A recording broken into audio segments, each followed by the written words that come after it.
there's as we're talking about great stuff, we're talking about great stuff on Apple TV Plus, such as Slow Horses, which I Mm, reviewed season one of Slow Horses, and I thought that Sean, you would really, really like it, you and did. You remembered. I maintain that you would really, really like this.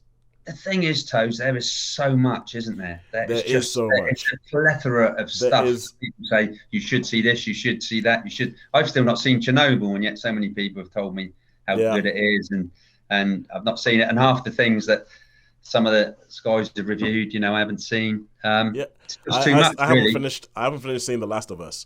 I haven't finished No. seeing The Last of Us. There's a whole bunch of other things. I know that there was a TV series of Watchmen, and I've had that on my list for years to watch. Mm. Haven't gone around to it. So yeah, there's a lot of stuff. But if you ever get there on a Sunday afternoon or anything like that, I think you'd like this. So this is Slow Horses is based around a place called Slough House, and it's a bit of the British Secret Service. So MI5, I believe it is. Yes, can I remember if it's MI5 or MI6? And the idea is that in Slough House is the place where they send all the disgraced agents, all the agents who mess up on the job and don't want to leave the service. They essentially go to there, and it's kind of like a purgatory that you never get out of. And so it's like oh, this agent, what did they happen? What happened? Oh, they raided the wrong house on the drug bust, and then the people got away. They get sent to Slough House, and there's this whole running thing where every agent who's in Slough House, you keep trying to figure out what did they do, how did they mess up, why are they in Slough House. So in season two, you meet up with them again in Slough House. Everything is going on, and this links back to the Cold War because in the first episode, you see this guy who used to be an agent, and he was kind of like one of these disgraced agents. He's no longer works for the Secret Service, but he sees somebody in the streets and he starts tailing this guy. He starts tailing this guy because he thinks he recognizes him from his days in Berlin when the Cold War was going on. And he starts tailing this guy, but eventually this guy, the agent who is tailing, ends up dead. He ends up dead on a bus. But before he dies, he writes one word down. He writes a word down on his phone. Then Jackson Lamb, who's played by Gary Oldman, sort of like shows up and everything, and uses his old spycraft and everything, finds the phone, sees the word, and once he sees the word, he just goes, "Oh, F word." and once he goes that, it sets the whole thing into motion. People are trying to figure out, was this agent killed or did he just die? What goes on? What's going on? What does this word mean?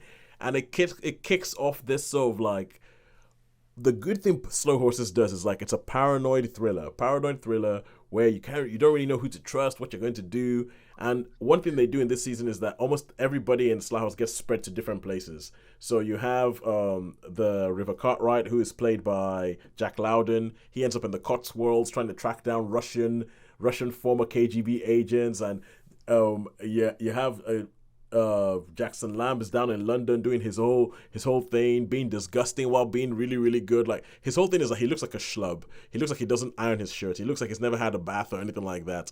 But he's a very good spy. He's a very good spy, and even though and it's powered by his morals because he says things like this guy Dickie Bow, and it's like yeah, yeah, Dickie. That was the name of the character's called Dickie Bow. His name is Richard Bow, but they call him Dickie Bow.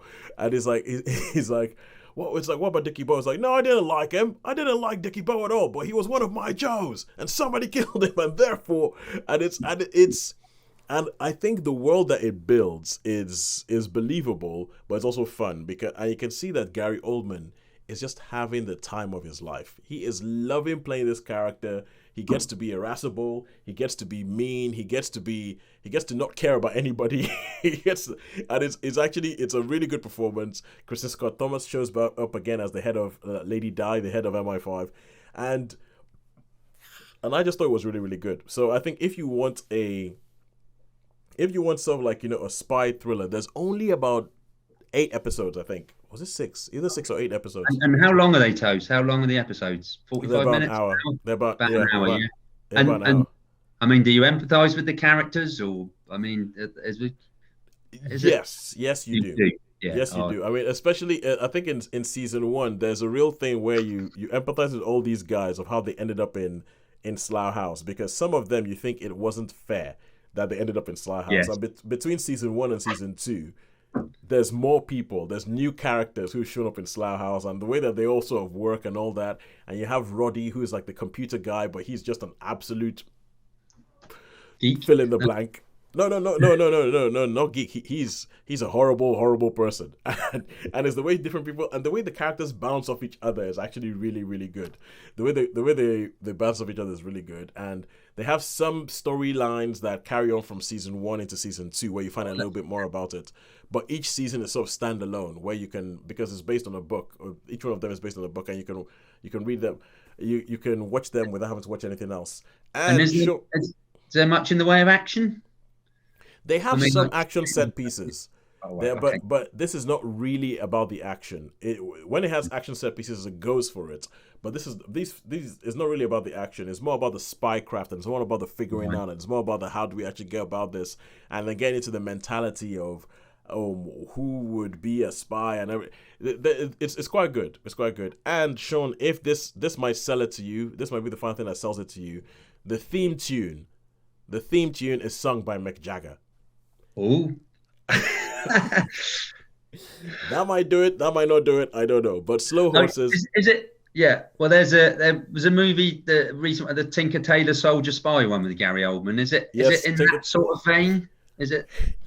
So think you. Okay, Tinker Tailor Soldier Spy is obviously set in the 70s or was it 60s? 70s, yeah, 70s, yeah. 70s, 70s, It's yeah. set in the 70s. This is set in the present day. Right. And Okay. it's set in But the it's got present that day. feel about it, yeah. It's got that feel about it where it's not you have the James Bond end of it where it's all like run around and blah blah blah. And there's one character particularly that's River Cartwright, who you can see he thinks he's James Bond and he wants to be James Bond and he wants that glamour thing.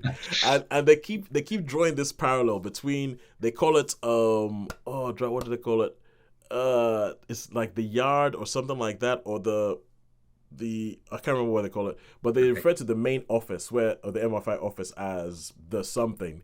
And that's when you go there, it's all shiny and everybody's wearing suits and everybody's like, slick back hair. And that's like the James Bond world. And then you have the Slough House thing, which is everything, just like, crisp packets everywhere and on eating Chinese containers. And essentially, when you look at Slough House on screen, you can almost smell it. That's the way Oh, wow. and so they do that whole sort of like, a lot of the spy work is boring and is not glamorous. So they show you the glamour, and then they go, but that's not where the real work is happening. The real work is happening here in this unglamorous bit. So I really like it. I really like it, and I think it carries on from the first season. I'll give it a 4 out of 5. And I know that they're making at least 2 more seasons of it. But yeah, go see. I will try and check that one out then. Yeah, if for nothing else, go see it for Gary Oldman. Gary Oldman having the Yeah, time of his life. yeah.